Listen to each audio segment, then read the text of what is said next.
Hello, this is Randy. Welcome back to Brain Break with Randy and Keitho. I wanted to tell you a story about my paper route. I think I told you that when I was in junior high school, I started selling papers on a corner. My dad didn't believe in giving us an allowance. We had to earn our money. So when I heard about the chance to sell papers on a corner, I was happy to do that. I started out with 25 papers. Next day, I said, hey, give me 50. By the time I was done, I was selling 100 to 150 papers. If something special happened, they'd just bring me 200 papers and I'd stay there until they were all sold. Um, it was an interesting job. Walked up and down the center median. But, there are people that were coming home from work at the airport, use missile systems, Raytheon, and they would plan on buying a paper from me. I had a lot of regular customers. It was interesting. Then one day, somebody stopped and said, hey, I understand you want a route. I said, yeah. And they said, be, a morning route. I said, well, okay. And I can't remember how many was, but it was more than what I was selling in papers to make more money. So I talked to my parents about it and they agreed.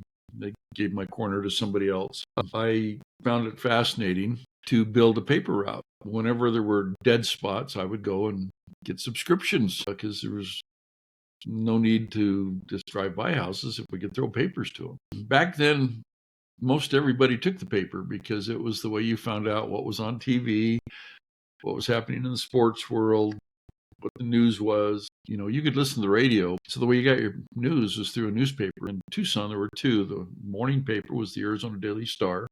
The afternoon paper was the Tucson Citizen. Well, in the afternoons, I was running track, so that was out.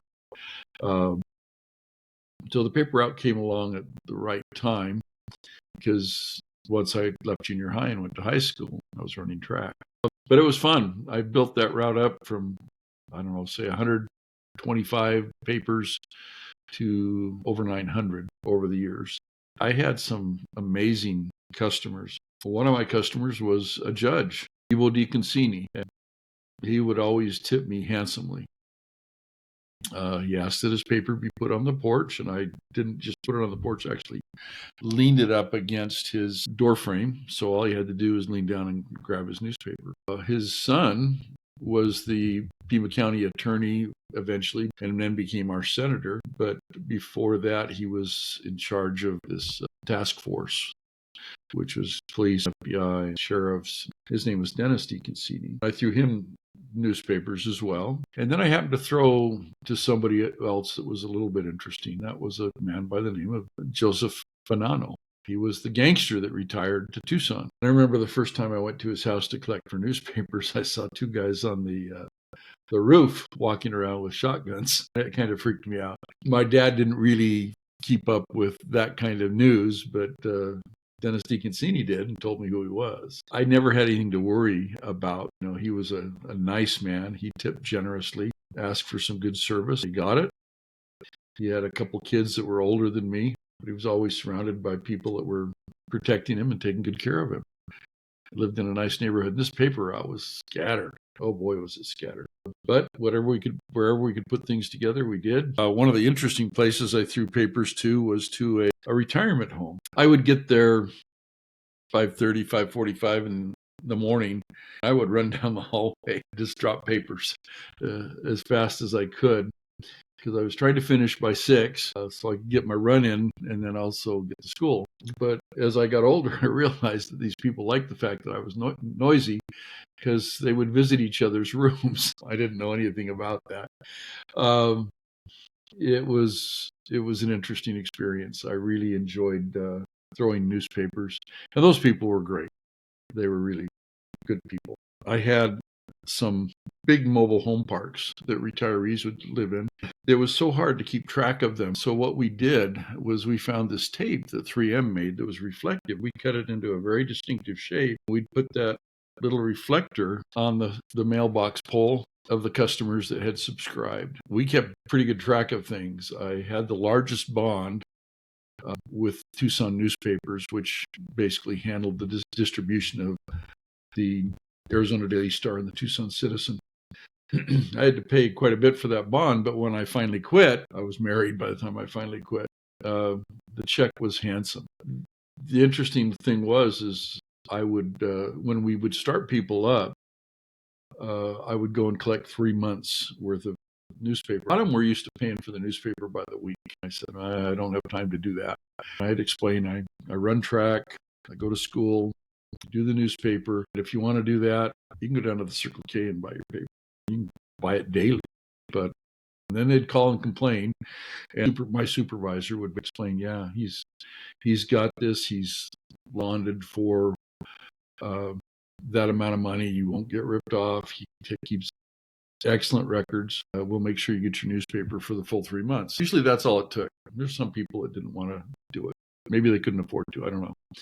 But, and then what would happen is every month or so on maybe the last day of the month, we would put a notice in the newspaper, which was an envelope with a little bill. We had them all organized by the order we threw the papers in.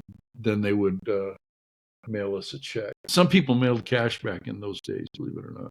Most of them would pay us 3 months at a time, and some would do just a month at a time. Didn't matter to us. We just wanted to not have to go see them to collect for the newspaper. So I enjoyed that. It was a good introduction to business. The one thing that probably messed me up was going to business college at the University of Arizona, because what it taught me to be is to be an employee as opposed to being either an entrepreneur or a boss. Later on, I became a boss, but I was so good at sales that they never got me out of sales. I never gave up my sales territory except in my very last job.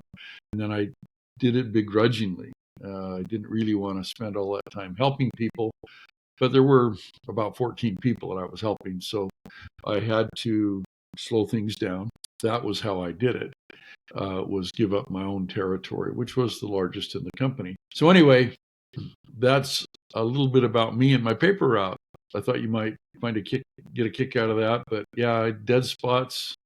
If I drove along a block and there wasn't a paper to throw on either side, man, I'd just pick out the houses that I thought Mike could do with the paper. I'd go see those folks. It was fascinating. When I later on, I worked servicing swimming pools with chemicals. I did the same thing.